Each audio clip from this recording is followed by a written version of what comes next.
Then in terms of the semantic, we talked about using, thinking of multiple meanings of words and eliciting from students their associations to the word. So staying with that word trick is a multiple meaning word, right? So Melissa, what's one meaning of the word trick that you think of?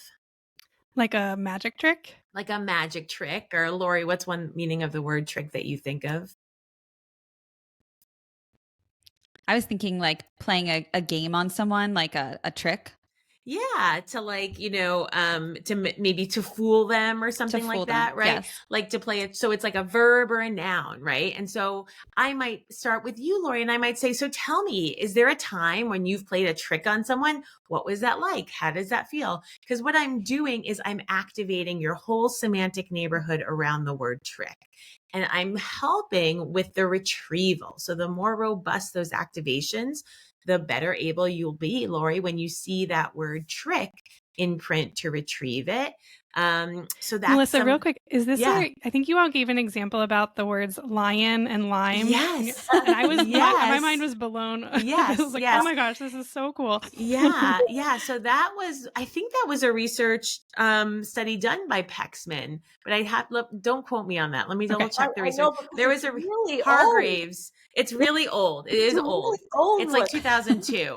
Yeah. I mean, it's relatively old, but I was like, that's still in our lifetime. Yeah. So no, okay, I'm I'll describe that quickly. So basically, the researchers were really thoughtful. I love these like very clever research studies. They were very thoughtful in designing the study. They were trying to figure out like what contributes to the speed with which we visually recognize words. That's the big question, right? Like how do we more quickly and automatically recognize words? So they took pairs of words and they paired them together because there would be these similarities. So lion and lime were paired because they both start with L-I. They both are 4 letters, but actually one of them has a very common spelling pattern, I-M-E, vowel consonant E, ion, I-O-N. Like how many words can you think of with I-O-N? Very few, right? So then what they did was they would be, they have this like very elaborate contraption and they can tell how quickly it takes a participant to read the word.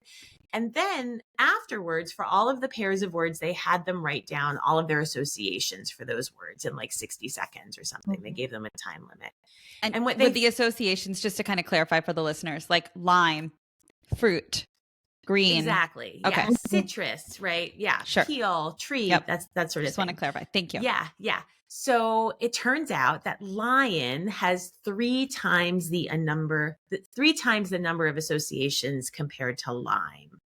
So even though lion is a less common letter pattern, lion is read more quickly because that semantic neighborhood is chock full of all of these associations.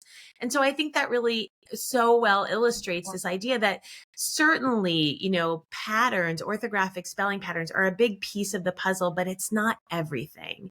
And as Maryanne said, retrieval of word meanings helps us sometimes compensate or support the whole reading circuit. And so the more that we can look for these opportunities to build this work into our instruction, the more robust the student's retrieval will be.